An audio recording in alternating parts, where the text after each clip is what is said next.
This episode is brought to you by LifeLock.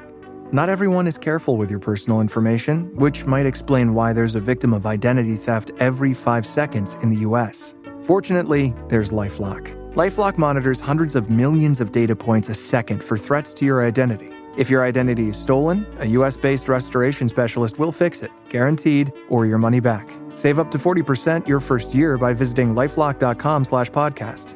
Terms apply.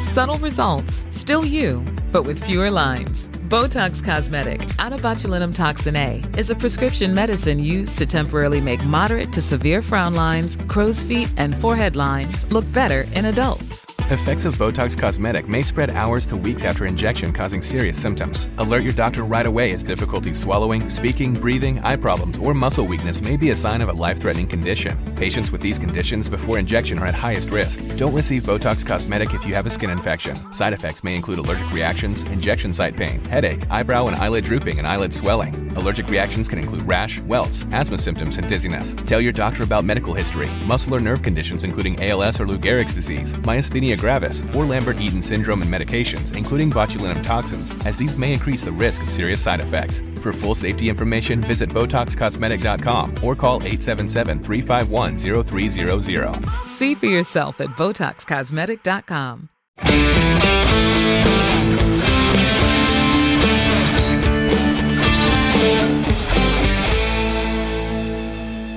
In 2005, two brothers hit the road to fight monsters.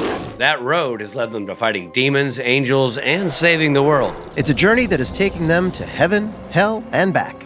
But they aren't done. Join our journey as we go episode by episode, following the adventures of Sam and Dean Winchester. We break each episode down with the writers, producers, directors, crew, and actors to bring you the behind-the-scenes stories of how this legendary TV series was made. That guy right there, that's Rob Benedict. He played God and Chuck Shirley. Hey, and that guy there, that's Richard Spade Jr. He played Gabriel, Loki, and the Trickster. And P.S., he directed a bunch of episodes, too. Now, while we are insiders, we're also outsiders, because we're not experts. This is our first time watching the entire series, all 327 episodes. Rich and I have met many of the fans at conventions around the world, and we are deepening our understanding of why you all love this series so much. Because it's really good. Yeah, it is. Now listen, there will be spoilers, so consider yourself warned. And thank you for joining us on this trip we call Supernatural Then and Now.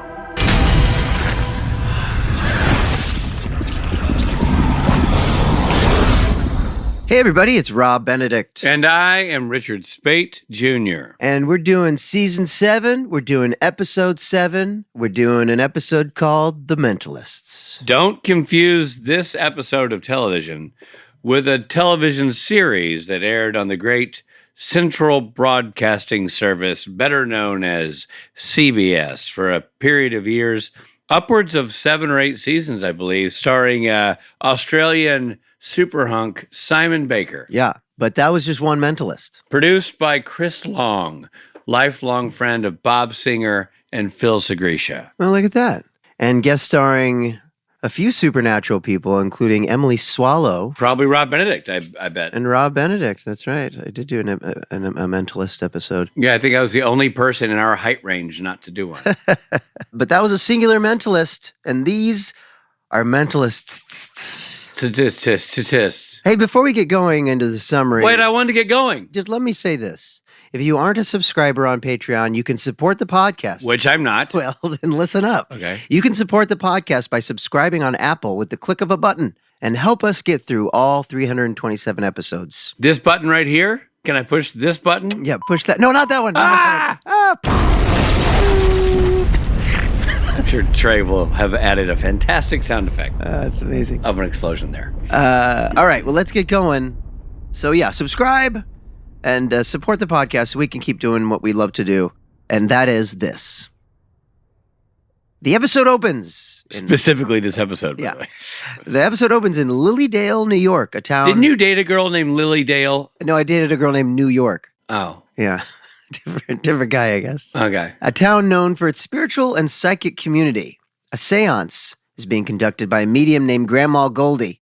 So this seance turns deadly when an unseen force impales her in the neck with a floating planchette. May I say, that the floating planchettes were my favorite lounge act.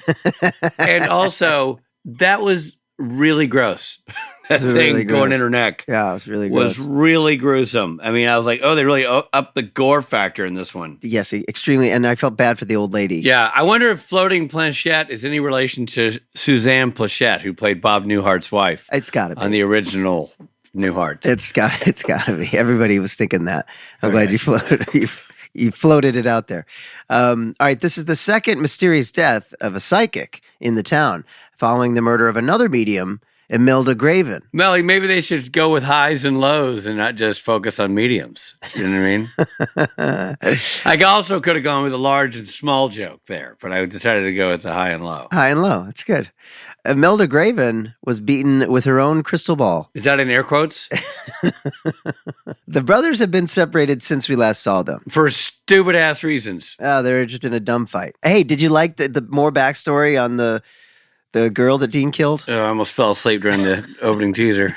Dean arrives in town alone. Amy. Remember Amy, that whole Amy debacle? Thank God you didn't kill Amy. Hey, I would never kill Amy. All right, let's move on from Amy. Luckily, we don't talk about Amy anymore. Amy. Hey, let's build up a character we met for 4 minutes and act like everybody gives a crap. Amy. Meanwhile, it's good news for the woman who played Amy because I think she gets a residual every time. Yeah, man. Also, within the flashback of Amy, there was a flashback of the flashback so that you get young Sam and young Amy meeting in the flashback.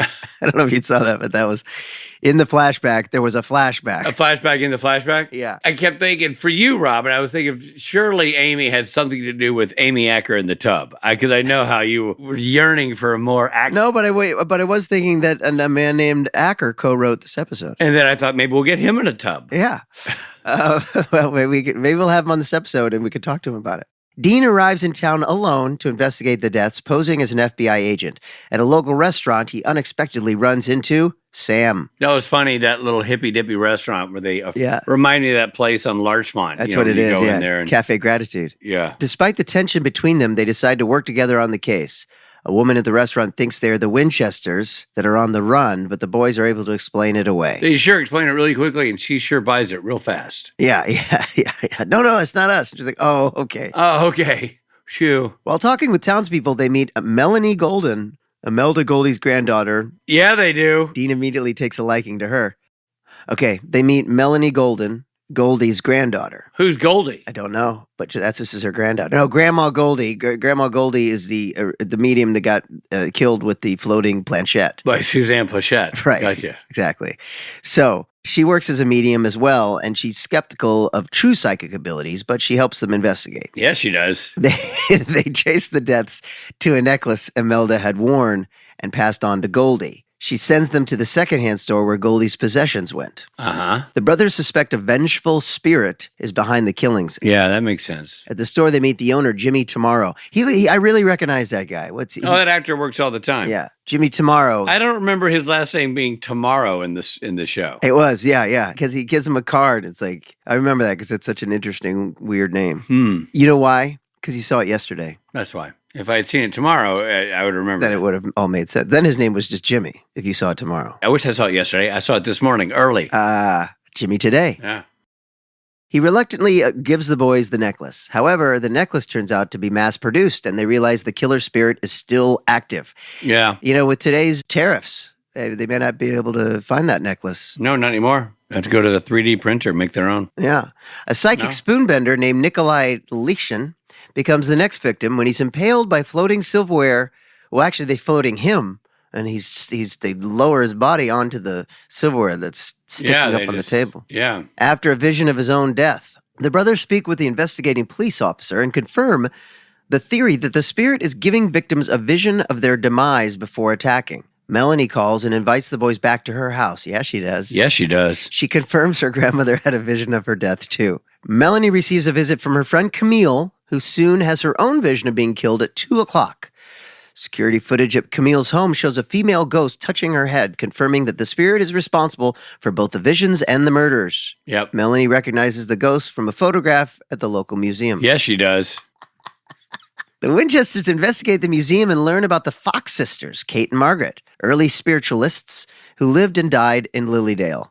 Kate had genuine psychic powers while Margaret protected her. Makes you wonder why Melanie's not a Fox sister. You know what I'm saying? Oh, hello. Yeah, she did. They suspect Kate's ghost is the one appearing to victims. Yeah, they do. The museum curator cryptically tells Dean that the spirit of Ellen wants Dean to open up to someone about his struggles or kick his ass from beyond. I bet you liked that dude. I watched that scene. I'm like, Rob's going to like this dude. Well, he nailed his part, man. He had a long monologue. I know he did a nice job. Yeah. The brothers talk about Amy's death and Dean keeping it a secret. Like you do. They head to the cemetery and dig up Kate Fox's grave and salt her bones, but she appears trying to warn them rather than hurt them. Yep. However, before she can get her message across, Sam touches the match and burns the remains. Soon, Camille is killed exactly as she envisioned, confirming Margaret is the true vengeful spirit. Right? So did you catch all that? They killed the wrong sister. Yeah, I know. I saw that. The other sister was trying to warn them. But no one will listen, she says. No one. And then the ghost, the actual ghost, does exactly as she envisioned. So another psychic gone down. The brothers try to locate Margaret's remains to destroy them, but her coffin is empty. What? They deduce someone has taken her bones and is using a binding spell to control her spirit. Suspicion falls on a shop owner, Jimmy Tomorrow. Wait, why not today? You should have had that answer yesterday. I need that paper yesterday. I deduce that somebody's taking her bones. Yeah, you do. I'd love to deduce that, you know? Sam goes to question Jimmy, who sends Sam on a false lead to a Lamaze class. That was kind of funny. Yeah, that was funny. Yeah, he walked into the Lamaze class, getting with the guns drawn. And then when he leaves, like, sorry, and he leaves, and then she was like, and breathe, or something like that. She did. Yeah, she hits the goal. Yeah, it's funny. While Dean protects Melanie at her home using salt lines and an iron, Sam discovers an altar and Margaret's bones in Jimmy's apartment. Jimmy arrives. Whoa. Yeah. Oh, wait, Margaret's bones. Sorry. Yeah, Margaret's bones. Yeah. Jimmy's bed. They're in Jimmy's bed. Jimmy arrives. Yeah, that was weird. Yeah, it was weird. It's a little Why weird. are they in Jimmy's bed? I don't know. He's sleeping with the bones. Well, and then they make a joke at the end. He was boning the ghost or something, Dean says. Sleeping with the bones, eh? Sleeping with the bones. Yeah, he did. Jimmy arrives and has Sam at gunpoint. He admits to using the ghost for power and influence, claiming it was the only way to be taken seriously. I don't think he was taking all that seriously, though. No, he wasn't. It didn't work, but... Is he a sidekick? Are we to assume that Jimmy Tomorrow is a psychic? A psychic? He was a psychic because he gave a little psychic reading to Sam about letting go of the anger. Oh. But he was a psychic. He just didn't get the headlining jobs that the other psychics were getting. Well, maybe he needs a different agent. True. Or use a binding spell for a local ghost and kill some Yeah, people. and start dating a bag of bones. You know? As Margaret attacks Dean and Melanie, Yeah, he does. Sam gets the upper hand on Jimmy and shoots him, Yeah, he does. then salts and burns Margaret's bones just in time, destroying the spirit and saving Melanie. The next morning, Sam and Dean regroup at the local diner, and Dean has a moment alone with Melanie, Yeah, he does. thanking her for saving. Table for two, please, in the corner. Yeah, no, she thanks Dean for saving her life. Outside, She does. Sam begins loading his things into Dean's car, signaling. Wow, I bet somebody was hoping that Melanie would load her things into Dean's car. You know what I'm saying? I know, especially Melanie Yeah. and Rob watching. I was hoping that somebody would be loading Melanie's things into Dean's car while he sat in the bushes Sam in, begins, in his bed with his bones. so Sam puts his things into Dean's car, which means Because Rob loves to get bones in the bed. he's signaling his return to the partnership. He tells Dean that while he disagrees with his decision to kill Amy, Oh, good. We brought Amy back in because that's relevant and pertinent, and we all have an emotional connection to it. he respects the honesty and insists that no more lies. No more lies. Dean admits he's been struggling since Castiel's death and that lying to Sam about Amy has weighed heavily on him. Yeah, I don't buy that. Also, you know what's funny is that I do think I'm glad that the Acker and Blacker duo wrote the scene of Dean going, put a cork in it about Amy, I'd kill her again. Like, I'm glad it finally resolved the way it resolved. You know what I mean? Yeah. As opposed to him going like, I'm sorry, man. I Shouldn't have killed like, Amy. He's like, put a cork in it. Yeah. She's Yeah. dead. Move on. Yeah. And Sam seemed to get that. Although, this early in the season, it does feel something's still unresolved. No, it's a television show, Robert. Yeah.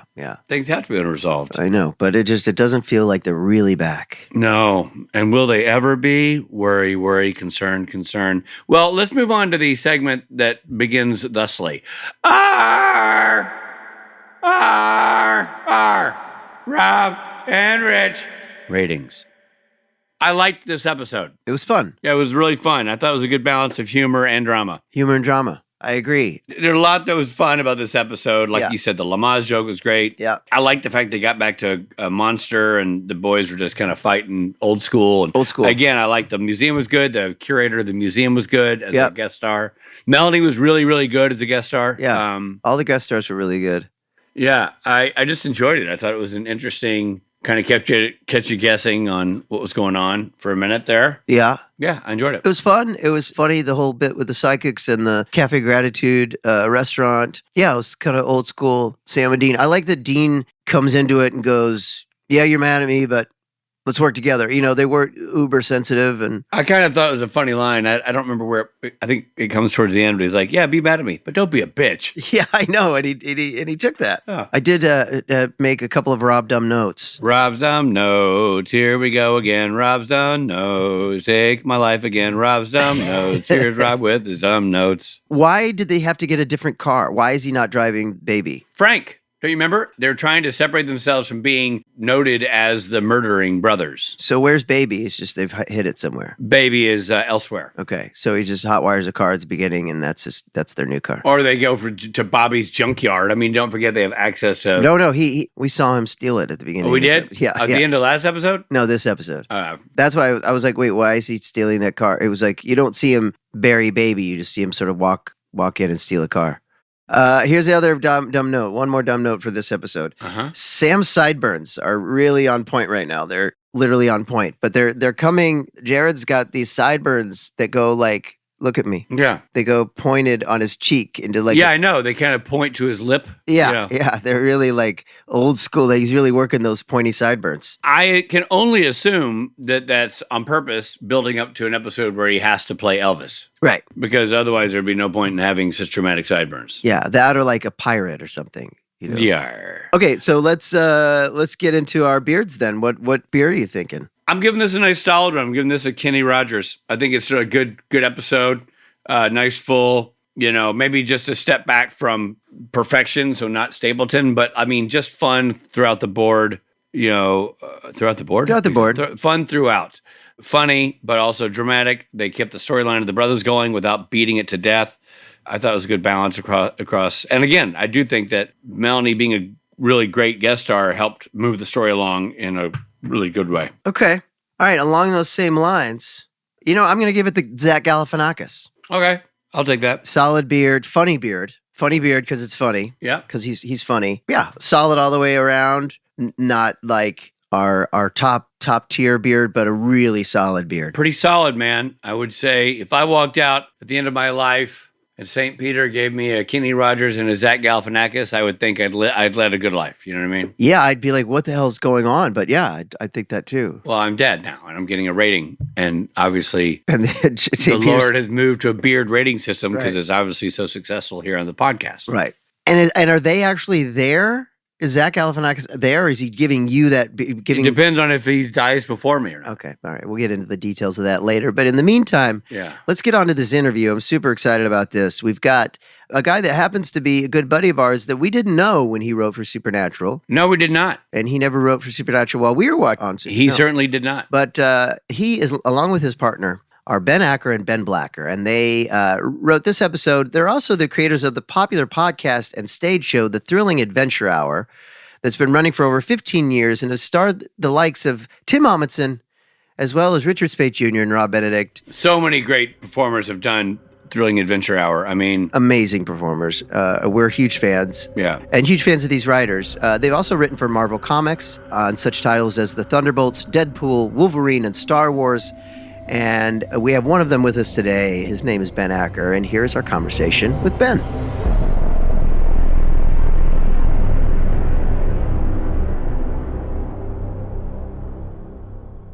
All right, we're so excited to have with us our good friend Ben Acker. Ben, how are you?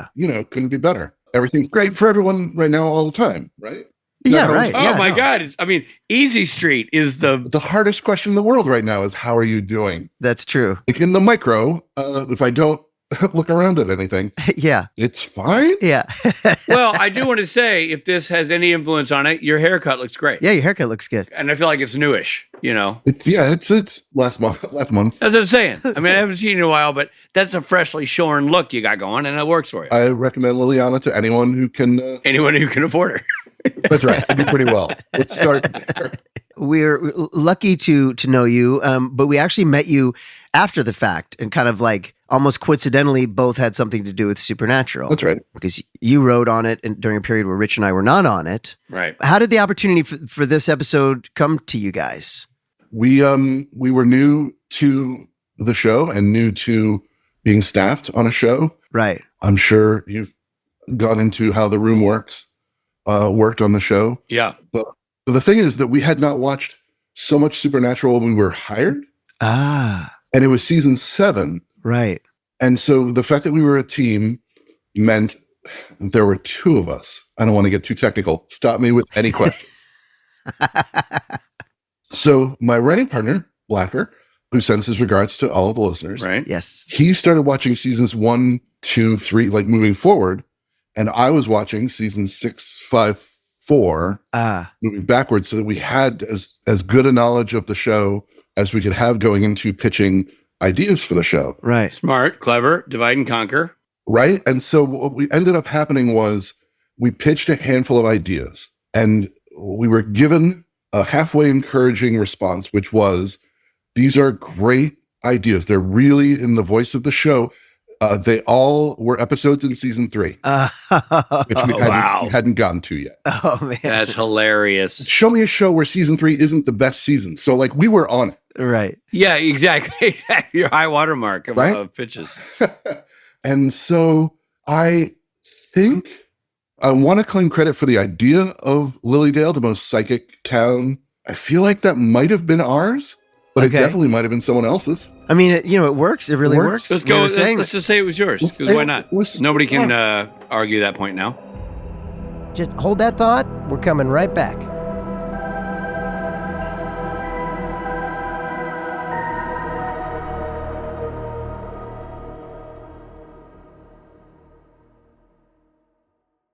Hey, it's Richard Spate Jr. here with a question. Do you say data or data?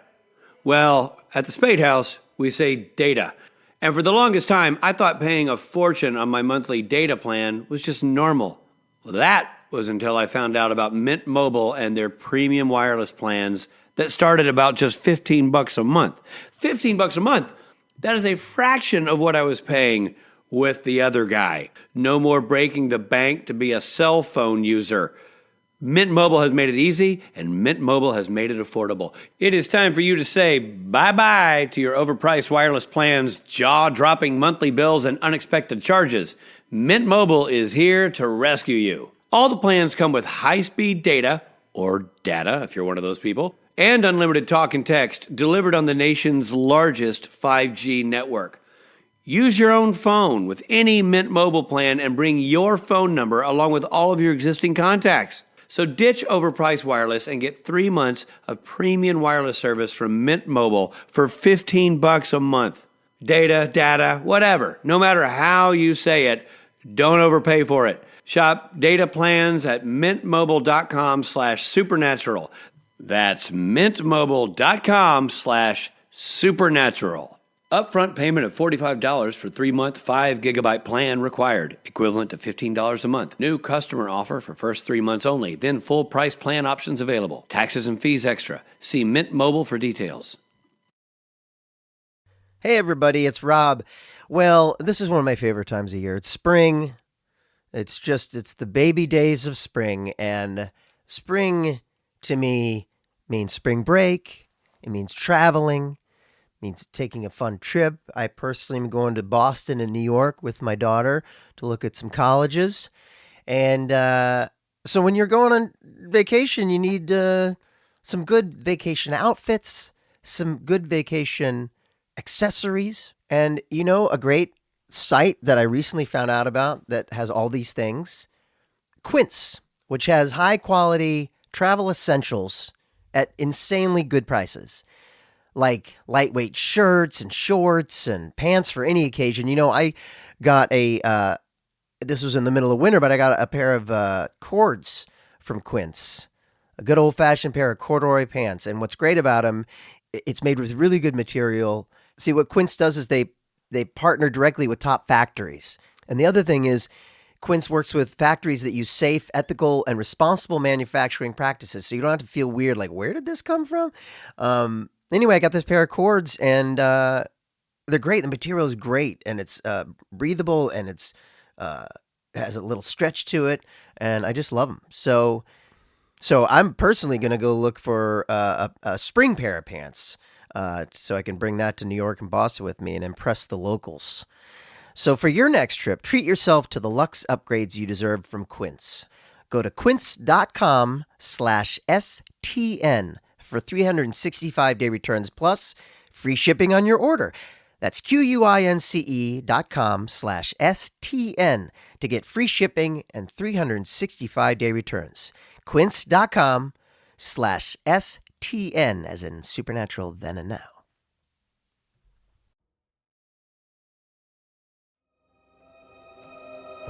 Thanks for listening, everybody. And now back to the episode. You know, we give kind of our own review of the episodes. We're watching for the first time, right? And this, for us, was a kind of a return to form. Yes, that's what it was. We were originally assigned, there were two kinds of episodes. There were the return to form. There were like Monster a Week episodes.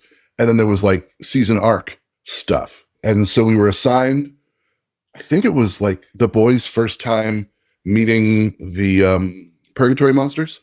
What were they? Leviathans, the big bads for this season. Yeah. And we were assigned that. And I remember, oh man, can I tell a little backstage story? Yeah, man. Please. That's what we're here for. Really? Okay. I mean, if you want to do a podcast about behind the scenes of the things people are interested in, yes, there might be a market for it. But we were assigned, like, here's the challenge.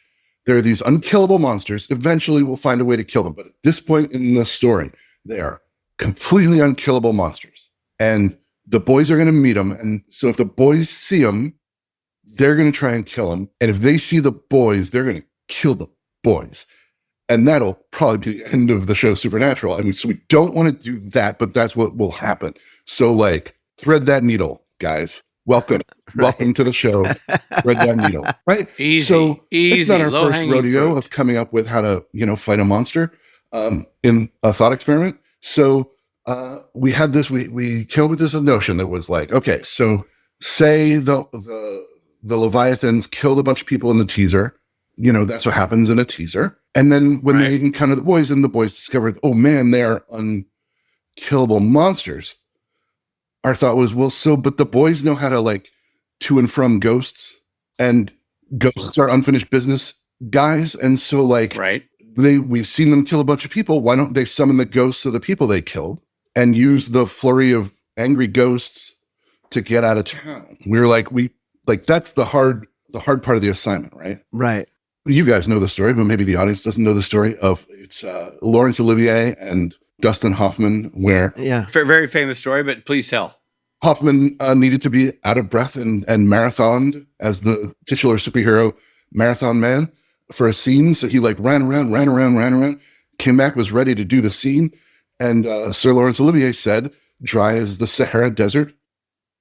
Why don't you try acting, my boy? It's so much easier. And like Olivier, we were told, Supernatural doesn't have two kinds of monsters in an episode, dear boys. This isn't True Blood. I don't think I knew that was a fact. And it may have only been fact in our time there. It may have. Right. No, that makes me as I kind of leaf through the episodes we've been watching over the last few years, I think that sounds kind of right. It's either a wolf or a vampire or whatever. There's not. And so that was deemed too hard for us to tackle, given that all of our instincts were to do what wasn't done. Right. And so it was, what about the episode with someone killing the psychics in Lilydale? And there was a thing I remember about that episode from a writing perspective is, as a writer, it's a pretty solitary kind of existence. I mean, I have a writing partner, so like we had each other to try and entertain and as we passed drafts back and forth. But we were told in this one that the boys were going to find out via morning zoo radio DJ. Right. This ironic thing that psychics were dying, and shouldn't they have seen that coming? Yeah. And so don't know how you're going to be in a professional setting until you're in the professional setting when stuff comes up that isn't your normal. And so in our draft, I wrote a joke that works, right? The DJ says, this happened and shouldn't they have seen it coming, and chuckles to himself. And then I wrote the line, honestly though, or seriously, it's sad and our thoughts are with the families. Right. I know the joke plays. It was not, when the draft was returned to us, that joke was not in it. Had a moment of, well, that's right. This is their show and they know the tone. Like, right. And I found out that I'm okay in a room by not being, but I'm right. Gotcha. Right. Yeah. That's what I'm talking about on a podcast 40 years later. So, But listen, you really let it go. but it didn't have feelings in me, and therefore I'm a great person. You're a great person. That's what this is all leading up to. The link to my PayPal and Venmo. Was that what you asked? I'm sorry. For what it's worth, that's a funny joke. It is a funny joke. I'm confident that it plays. Yeah, absolutely. Can you do me a favor, because I think it's really fun meet cute. Can you tell me about you and Ben and your history of working together and how you sort of discovered each other and that you have basically the same name and all that? What do you mean? You and Blacker. Oh, yeah. One time, Ben Blacker and I, Ben Acker, went to college together and didn't know. Where'd you go to college? Not to big time you, but Syracuse University. Dude. The Syracuse. That's a cool school, man. It's also legitimately cold. Oh, yeah. So my son's a senior in high school. We were looking at colleges, and we met at one of those college fairs, and there was the Syracuse booth, which I've always thought was a cool school. And we went in there, and we were talking, and the representative was great, and the campus is beautiful, and blah, blah, blah. And I'm like, okay, what's, it's sort of my paternal thing. I'm like, there's one thing you don't love about the university, And she was like, the cold. She's like, it's very, very Did cold. you mention lake effect snow? Well, I think that worked in there, but yes. Yeah, but it's not technically snowing in the town, but it's snowing over the lake that is nearby, and the wind carries the snow to you. So it's snowing horizontally and not vertically. Whoa. It's Didn't you have that at Northwestern, Rob? Wasn't that a thing at in? I always heard that was a thing at Northwestern too. I mean, sure, I never heard of it called that, but yeah, it was just cold as balls, and snowing, and your nose would freeze shut, your mouth would. I mean, if you had all snot at all, it was frozen to your face. Yeah, it's just ungodly. It's a sexy ass podcast episode. I'm going to say it right now. Thank you so much. Thank you. All right, so you and Ben went to college together. We didn't know each other, but freshman year, first semester, I had a philosophy teacher who was best friends with a religion teacher that taught Blacker, and we were their favorite students. And they had a standing agreement to swap their favorite students with each other. But Scotty presented Kathy's class as like, it would be a real challenge, and like that vibe, which I was not looking for, a real challenge at that point in my life. And Kathy said, hey, Ben, take Scotty's class. So he did. So the three of them were hanging out in the coffee shop, wondering whatever happened to the guy whose name is close to yours. Cut to, we each transferred into the film school from arts and sciences. So we're in a line to get materials, and he gave his name to the person, and I said, hey, that's like my name, which is this. And he had heard of me, and so he said, oh, you're an idiot. And I said, sure, but what is this regarding? Strong opener, by the way. That's and he said, yeah, you should have been hanging out with us at the coffee shop. I like it. The whole time. So he brought me down there, and we played cards and drank coffee for the rest of college. And then ended up, he transferred out of That's awesome. Syracuse towards the last, and ended up at Emerson, where they taught him how to write TV. He had a great TV writing class. And I had moved out. He was there an extra semester because he had to catch up on credits or whatever.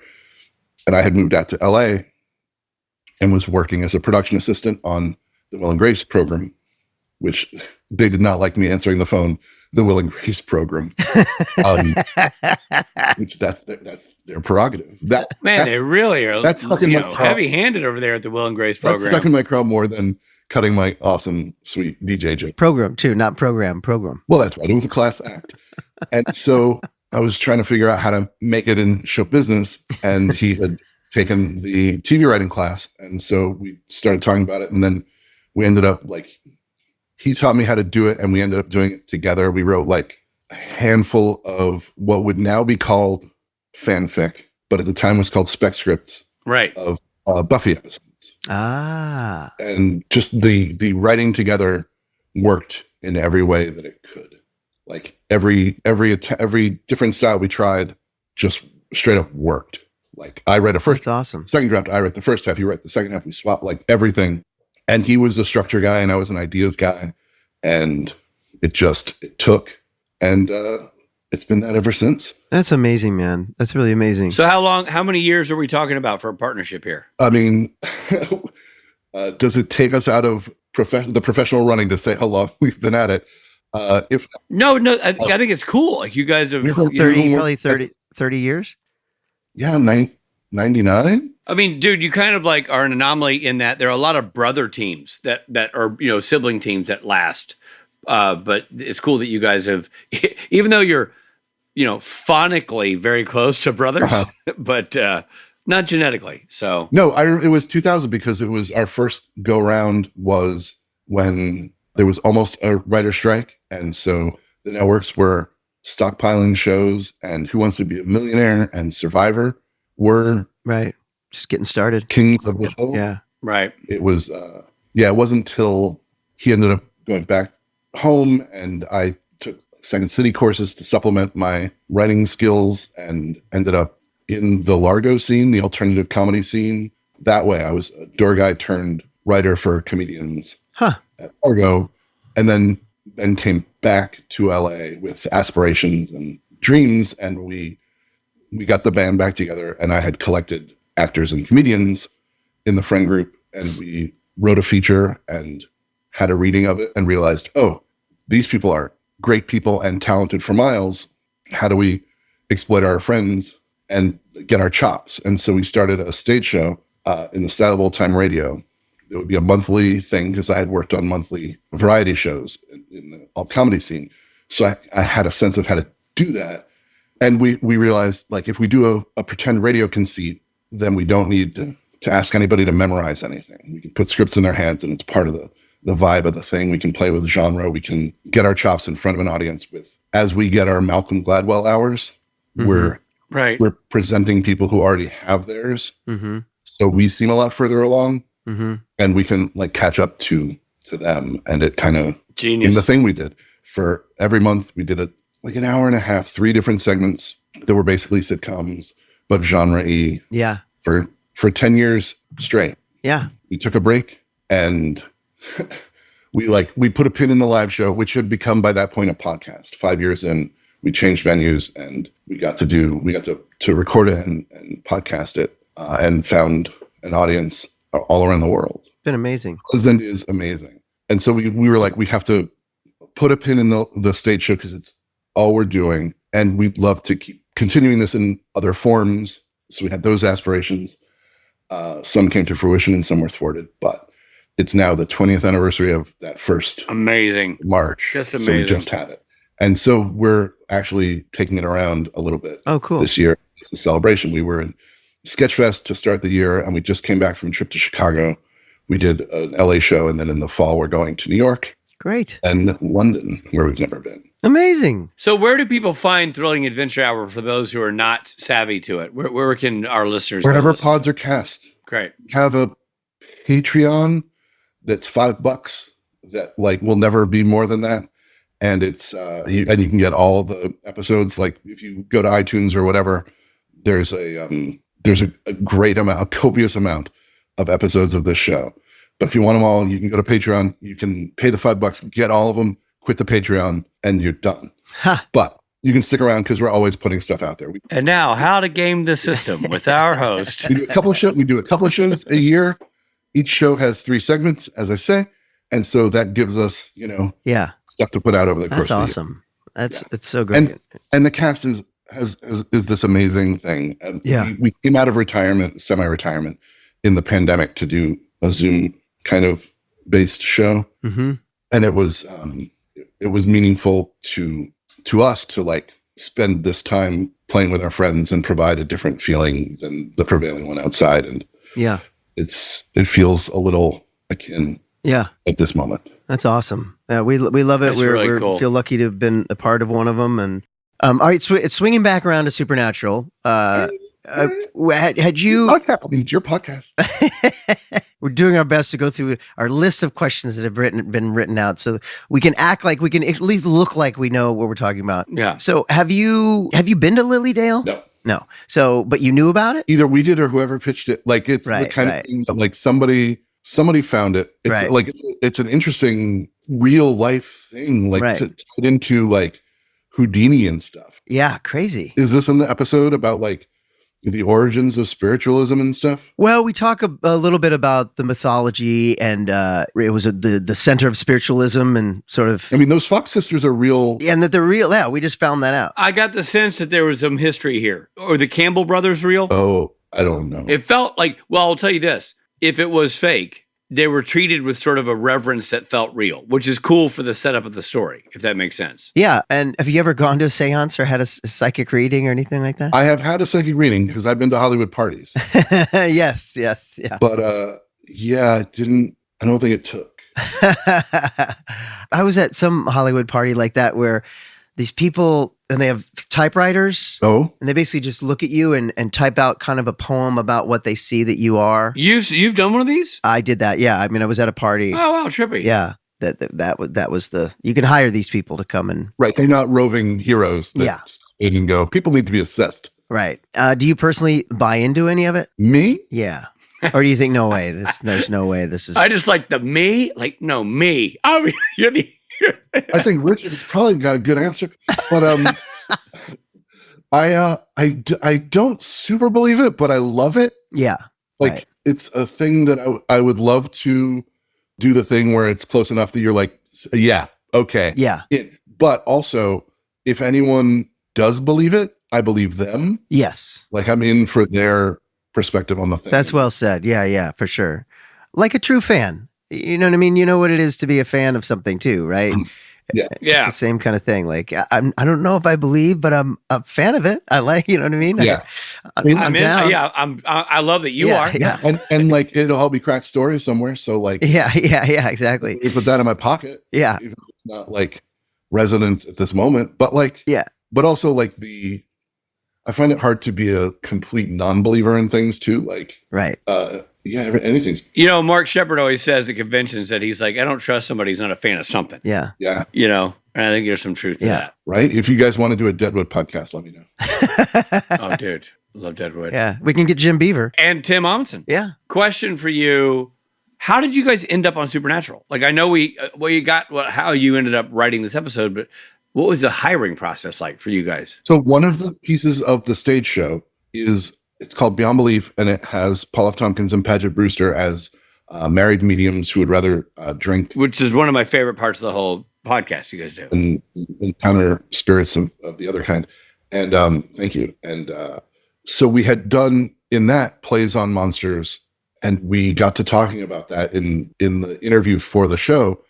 And I think that we had an episode of Beyond Belief where the villain was Peter Pan, who was a weird little goatee-legged boy who, it comes out over the course of the thing, loves to eat hands. He ate a pirate's hand, and then the pirate was embarrassed and claimed that a crocodile did it. Was the bit that we had. Right. It was the weird of that, I think, and the specificity of not even a monster that but making a monster out of a thing and having it be a unique take that like opened the door for us. And then when we got there, Right. Edlund had been to the show Amazing. before, and Jenny Klein was a fan. Right. So you basically is this come about because your agent was like, hey, let's use your work to get an interview over there? Did they reach out to you? We had a script that was one of those scripts that gets you gigs. We wrote a pilot about a pair of kidney thieves, and it was like a rom-com about how their job ruined their romantic relationships, the doctor and the con artist who steal kidneys. And Right. it was the kind of thing that execs were like, I'm going to be the guy to make this. And then they couldn't get traction, but it was a great sample. And so they read I think they read Cut and Run, which is available as an Audible original. Amazing. That's great. Starring Sam Richardson and Darcy Carden and Meg Ryan. Amazing. Fantastic. There you go. On Audible. On Audible. That's awesome. So that was the open door. And then once we were in the interview, it was like, well, here's stuff we've done with monsters. Right. I mean, it seems like it's a good fit, it's a good fit. Yeah. You guys, do you remember any Easter eggs in this episode? Like, did you name any of the characters after friends or? Is there a Richard Speight ghost that we overlooked? There is one that I think was maybe an accidental Easter egg. I don't know if we put it in like, oh yeah, this is from that. Right. Or but there is the Orb of Thessaly, I think. Is oh, the name right. of, Right. Yeah. That's from Buffy. Right. Yeah. That's a good Easter egg.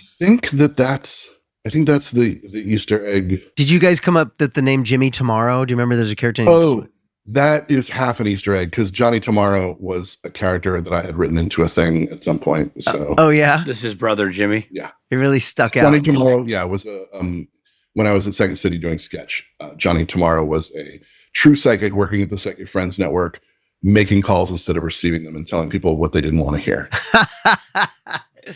That's awesome. Love it. I love that. That used to be a thing too in the 90s, the psychic readings over the phone. The Psychic Network. Yeah. I mean, with Dionne Warwick. Exactly. As your celebrity spokesperson. Yeah. So funny. You do conventions, right? We did when we did a Kickstarter to do a graphic novel that came out about like a thrilling adventure hour graphic novel. And so when that came out, we started doing conventions. We had also written a little bit for Marvel at that point. Yeah. So that tied in. And over the years, we've written comics here and there and Star Wars stuff. Yeah. And does Supernatural ever come up when you do these things? Not yes. Not what? Not yes. Not yes. At the time we came in to the show, not a lot of the people in the office. There was the office and then there was the set. Not a lot of people in the office were tweeting, but Blacker and I were on Twitter, and we knew Jim from, he came in and did our show a couple of times. We love Jim.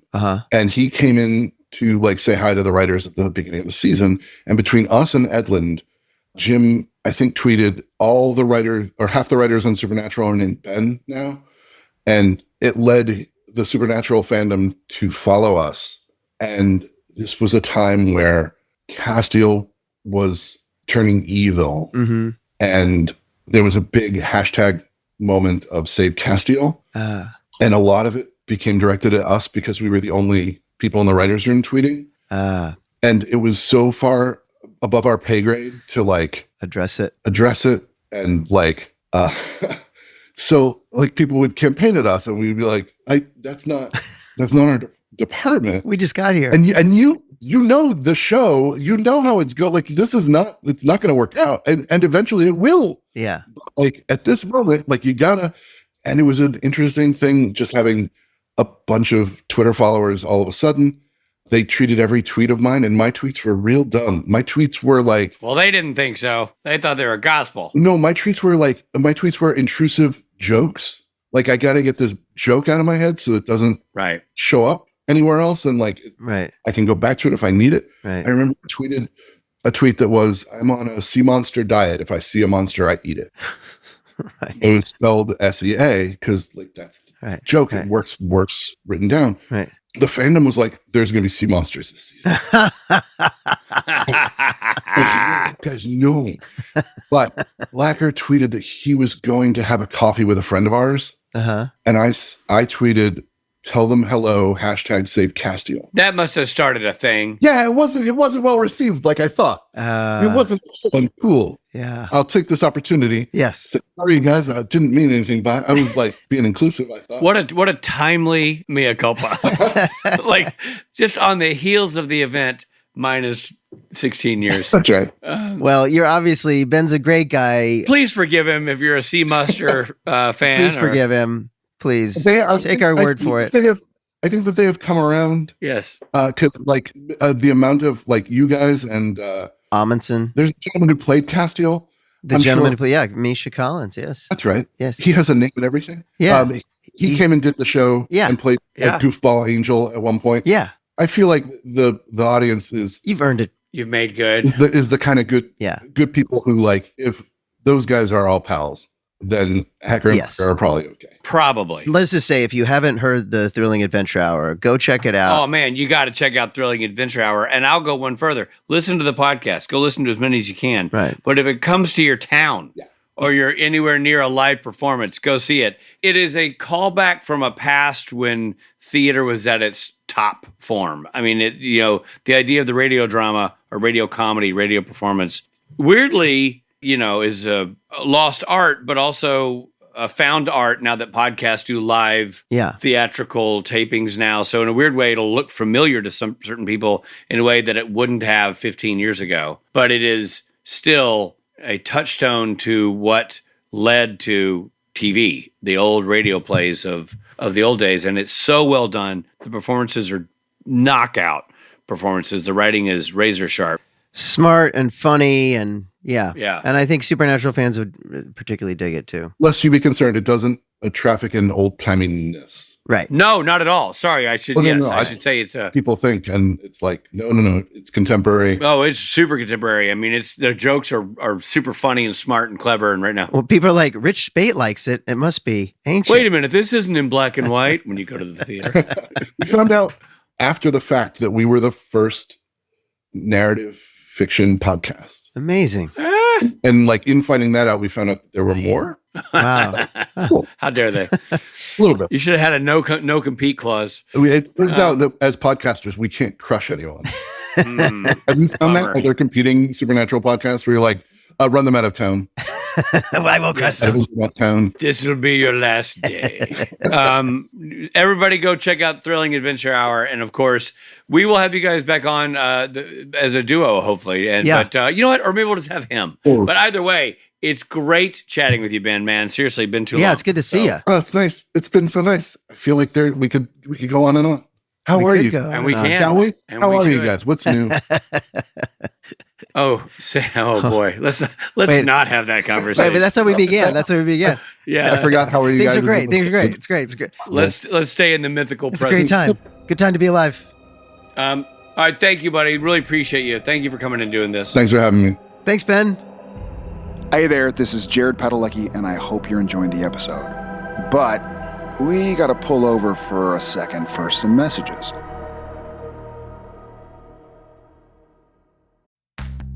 You chose to hit play on this podcast today. Smart choice. Progressive loves to help people make smart choices. That's why they offer a tool called Auto Quote Explorer that allows you to compare your Progressive car insurance quote with rates from other companies. So you save time on the research and can enjoy savings when you choose the best rate for you. Give it a try after this episode at Progressive.com. Progressive Casualty Insurance Company and Affiliates. Not available in all states or situations. Prices vary based on how you buy.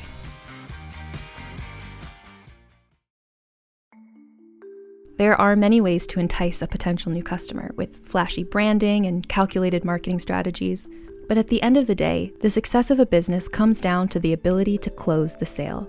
And for businesses like Thrive Cosmetics, Allbirds, or Skims, it's what goes on behind the scenes, making selling, and for shoppers, buying, simple that makes the difference. For them and for millions of businesses, that difference is made with Shopify. Businesses that want to grow with Shopify. Because if your goal is growth, your commerce platform better be ready to sell wherever your customers are scrolling or strolling. And Shopify will make sure you're ready. On the web, in your store, in their feed, and everywhere in between. Nobody does selling better than Shopify. And with Shop Pay, they boost conversions up to 50%, meaning way less carts going abandoned and way more sales going. It's no wonder Shopify is home of the #1 checkout on the planet. Upgrade your business and get the same checkout Allbirds uses. Sign up for your $1 per month trial period at shopify.com/realm, all lowercase. Go to shopify.com/realm to upgrade your selling today. That's shopify.com/realm.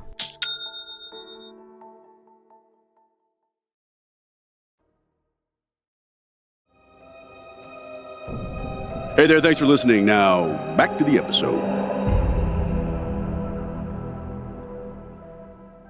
What can I say other than he's our genuine buddy that we haven't seen in forever, and just a delightful guy to have on the podcast. Yeah, and him and Blacker, their writing is top notch. It's its own genre, really, and I think this show is lucky to have had them. 100%. And I'm not kidding about Thrilling Adventure Hour. They are so smart in their writing and their presentation. I just think you would be so lucky to be able to see their show live. Absolutely. Be lucky to do it again, too. Oh, my God. Dare to dream. Robert, on the heels of that Top Shelf interview, I don't think there's anything better or more fitting to attack than mythology, mythology, mythology, mythology, mythology. Lily Dale, that we know well, she's just a peach, is actually a real place in Western New York State and is indeed a center of spiritualism. Yeah. It is a hamlet in the town of Pomfret. You're going to die. You said Hamlet. No, that's not how that works. First of all, it's Macbeth in a theater. Oh, you're dead. No, in a theater. You say that in a theater. Yeah, but you're in the theater of your life there. Bad things happen. You say the Scottish play instead. But back to Pomfret and Lilydale. But if you say Scottish play in your house, Ruth just comes out in a frilly nightgown and starts fiddling with you.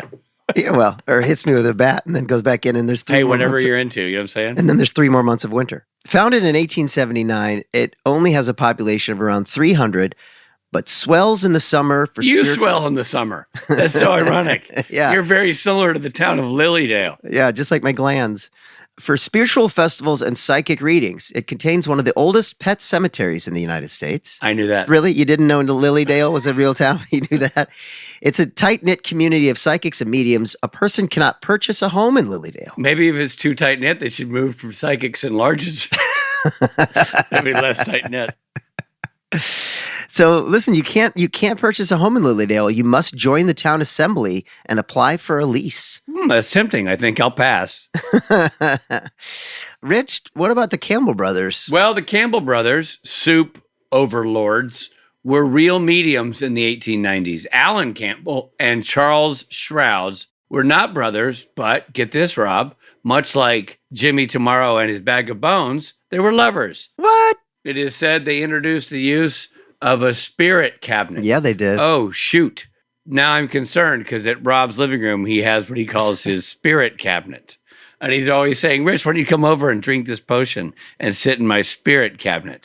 To which I say, but that seems weird. And he's like, shh, get in my spirit cabinet. And then I leave. Another type of spiritual practice that they would perform was a typewriter reading. Oh, that sounds dirty. Or a typewriter was placed at the center of a table. I assume center of a table is a euphemism for something. The observers would sit around it and join, quote unquote, hands, and the dead would, quote unquote, type out a message from the beyond. Dirty. The Campbell brothers, not actually brothers. Interesting. The Fox sisters. Go on. Margaretta, Kate, and Leah were real mediums operating in West New York State during the mid-1850s. They're credited with creating the spiritualist movement in the United States. During their seances, sometimes for hundreds of people, they would produce sound rappings of ghosts communicating from the other side through beats. From the other side. And this is where rap music started, actually. Right, exactly. Later in life, they confessed to the seances being fraudulent. What? And they had a way of producing the sounds by cracking their toes and popping their knees. Huh, that's gross. Wow. All 3 sisters are buried in cemeteries in Brooklyn, New York. Wow, they must have really, like... Effed knees and weird toes? Yeah. Wow. Well, that's a fun fact, but it's not fun enough to qualify as an actual fun fact. Otherwise, it would be in this segment. Fun facts! Fun facts! Fun facts! Fun facts. The title, as Richard referenced at the beginning of this episode, is likely a nod to the CBS series The Mentalist, starring Simon Baker. He's Australian, and there'll be nice smiking on the site. Nice smiking. Yeah. Nye. Jimmy Tomorrow says that Grandma Goldie's necklace contained the orb of Thesula, or Thessala. This is a reference to a magical object in Buffy, the vampire slayer, and angel. So Buffy was a vampire slayer and an angel? No. the TV show was called Buffy the Vampire Slayer. Did you just look call at the title? It says Buffy Magical Object in Buffy the Vampire Slayer and Angel. No, Buffy the Vampire Slayer is the name of a show, and then there's another show called Angel. Correct. Okay, well, this reference, I did not know that the Orb of Thesula was something from Buffy. That's really interesting. Little fun fact. During the seance in the opening scene, the woman asks about a dog named Sadie. Jared Padalecki had a dog named Sadie at the time. Sadie passed away in 2019. Bummer. So this is sort of a foreshadowing, I guess. Ode to... the dog was very much alive when this was shot. Yeah, exactly. Next up, Camille's House was a redress of the Bobby Singer's house set. Oh, okay. Interesting. Wait, Camille's House. Is Camille the... I'm not sure who Camille is. The hot one? Camille was a very pretty young lady who played... who I think was being attacked at 2 a.m. That one. Yeah. Okay. Cat. So very pretty lady. Yeah. And her house was Bobby Singer's house set. Interesting. In the beginning of the episode, Dean has a bag of takeout from Fat Mac's Barbecue Rib Shack. Crowley met Sam and Dean at Fat Mac's in the episode All Dogs Go to Heaven, Season 6, Episode 8. Ah. Yeah. Well, there you go. Well, this has been a heck of an episode, Robert. I got nothing to say, but, the crap we're going to say in a second. But good episode. Great episode. Really fun. And I have to say, for what it's worth, those are really fun facts. I love finding the little Easter eggs out. Yeah. Bringing back those little things. And thanks for listening, as always. And like we said, tell a friend. Get the word out. The more people that listen, the more likely we'll be able to keep doing this. Exactly. Spread the word. That's what I say. Spread a word. Spread a word, everybody. Spread a word. Just pick a word and spread it. We'll see you next time. This episode of Supernatural features Jared Padalecki as Sam Winchester, Jensen Ackles as Dean Winchester. Guest stars include Dorian Brown-Pham, Johnny Sneed, Rukia Bernard, Dmitry Chapovetsky, Jennifer Koenig, and Maureen Thomas. The Mentalists was written by Ben Acker and Ben Blacker, directed by Mike Roll. Nice job by Mike Roll, by the way. Yeah. Good writing, good directing.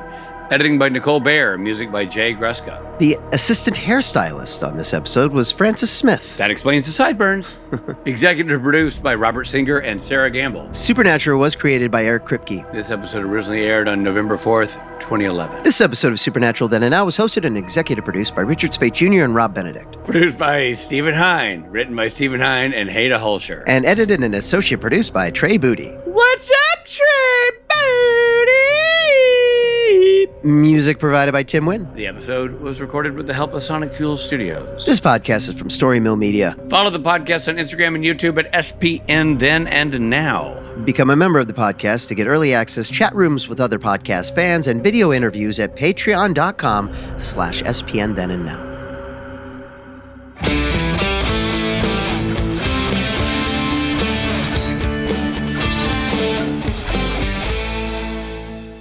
They head to the commentary. Commentary? That seems weird. They head to this. They head to the cemetery. Head to the comment room. I was like, the commissary? I was trying to think of what that was supposed to be. You cast her in Kings of Con so you could kiss her. That's not true. I cast her in Kings of Con. You just go back and watch the tape, everybody. Kings of Con, available on Amazon Prime. Kings of Con. Mandy Musgrave plays a girl that Rob has a fling with, and they make out, and Rob rehearsed the scene over and over again in the parking lot. You wrote it. You directed it. I know, and I got it in one, and you kept saying, no, one more for me. That's not true. These are lies, people. For me. There's another show called Angel. But, if Steve Hine had put quotes around, or, I don't know, like help a brother out. Well, yeah, that's something you should know. If you'd never seen MASH and someone wrote it out, you wouldn't go, and a show called MASH, whatever that means. Oh, please. MASH is a classic. Don't you dare say MASH and Angel in the same breath. Buffy the Vampire Slayer was a classic. I said Angel.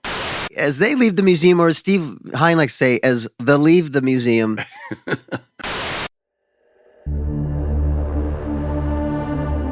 Story Mill Media.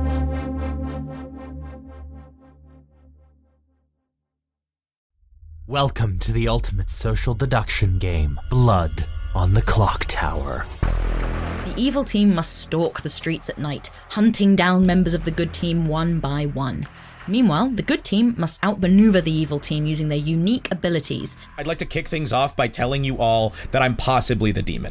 Our players can mislead and manipulate others with absolute freedom. I didn't like hearing my name in the same sentence as demon. That was very upsetting for me. Emily and I will be your storytellers, guiding you through every labyrinthian twist and turn. How are there so many evil players in this game? What's happening? With guests from No Rolls Barred, the Pandemonium Institute, and Oxventure, you won't be able to stop listening. Go to realmspod.com/clocktower to find out more.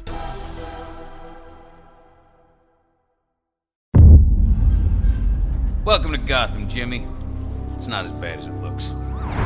DC and Realm present. Our vigilante, or Batman as he's called, possesses extraordinary physical skill. DC High Volume Batman. Fear. I have to make them afraid. I shall become a bat. Look there. What the hell? The Dark Knight's definitive DC Comics stories. He's got a motorcycle. Get after him or I'll have you shot. Take him down. Adapted directly for audio for the very first time. Thinks he's a damn Robin Hood. He dies. Looks like it's just you and me now, Phil Cooney. Hit the floodlight. It's showtime. New episodes every Wednesday. Follow and listen wherever you get your podcasts. Batman hasn't attacked anybody. What do you mean, blow up the building?